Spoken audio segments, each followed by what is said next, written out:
contacted, but as these calls were being made, the White House, through the liaison's office, was aware. But the decision to do what was done by me. The Agriculture Secretary Tom Vilsack explaining a short time ago and taking full responsibility for his decision, he said, to first force Shirley Sherrod to quit her job at the Agriculture Department. He now hopes she will come back. Let's continue our conversation on this issue. We'll go out to the Reverend Jesse Jackson, who's in San Francisco. When you hear that explanation, and that's called manning up, the Secretary taking responsibility there. But, Reverend Jackson, you mentioned beforehand maybe Ms. Sherrod and maybe those white farmers that she helped 20-some years ago could come to the White House. Do you believe the President of the United States, whether he had a direct hand in this or not, needs to address it with the American people? It's become such a huge issue now. I think that the Sherrods have a tremendous background in civil rights, by the way. Her husband, Charles Sherrod, was one of SNCC's founders 50 years ago this year, and given the loss of her father to this matter. I think that the Spooner, the white family, and the black family coming together is a big statement, but that's the symbolic part of it. The bigger issue seems beyond that. The day that they had the beer summit about the Gates-Crowder situation, Lisa Madigan, the Attorney General from Illinois, on that day found that these major banks that we have now bailed out engaged in reverse redlining, targeting blacks and browns. A black making $100,000 a year got a subprime high-cost loan. Whites making $50,000 got a prime low-cost loan. The growing gaps of inequality requires symbolism, but more than that, it requires a commitment to enforce and fund civil rights law.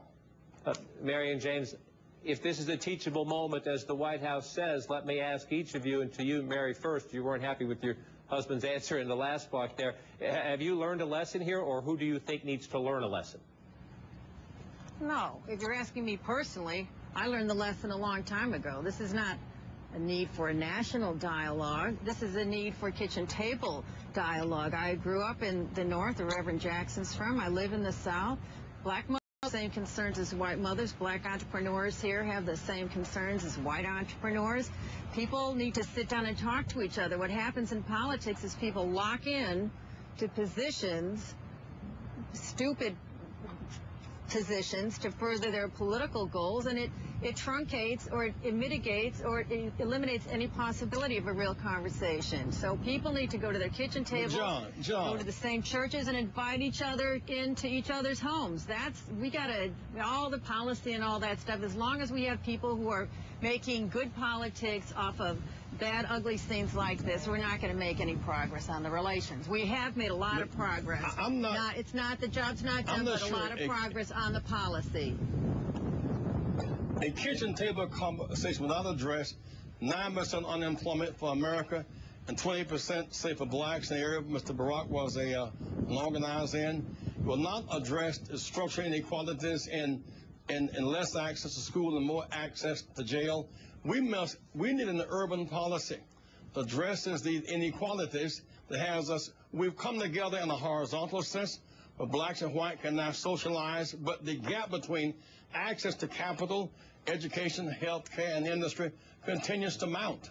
We have to have this conversation throughout the country. I think we do need to have these conversations at the kitchen table and in our communities. But we also, and as a member of Congress and as chair of the Congressional Black Caucus, we have to have a national dialogue, for example, about why in the world we cannot get a jobs bill passed for our young people. Let me ask you a specific question about this case, though. Where there are racial and economic disparities. Let me ask you a specific question about this episode, though. The Congressional Black Caucus, you are the chairwoman. They put out a statement this morning. It says the Congressional Black Caucus continues to believe that Ms. Sherrod was unfairly asked to resign without due process and should be reinstated immediately. You used the word continues. We tried to get someone from the caucus on the show yesterday, and we tried to get a statement, and we were told everyone was being very careful because they were trying to figure out exactly what happened. When you use the word continue, that suggests that there was a previous statement on the record. We can't find one. There is no previous statement on the record. We had discussions among ourselves. We're not going to be responsive and reactive immediately based on not having all the facts. We worked through the night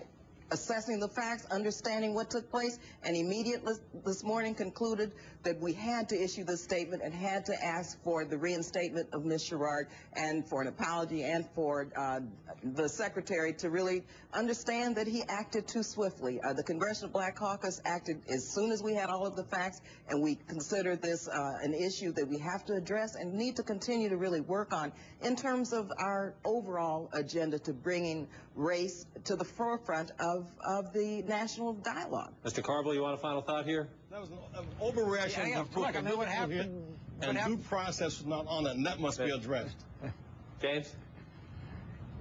Yeah, what happened was is somebody edited a tape, released it, and public officials reacted erroneously and apologized profusely for it. And that to try to, and it was about a very sensitive issue, about a racial issue, and that's what the facts are here. And everybody knows that the Secretary of Agriculture made a horrific mistake. Everybody knows this was edited, and that's what happened here. It's tragic for this woman, but I suspect she's a pretty strong lady, and she dealt with worse than her husband was killed by the Klan. This woman's a pretty strong person, and as a kind of role model, I think, for the country. Many people have lost their jobs and their reputations have been tarnished based on erroneous information. I'll continue that. That's a valid point. We'll continue that conversation. Reverend Jackson, Congresswoman Lee, James, and Mary, thank you very much. Still a lot more to come on the program as you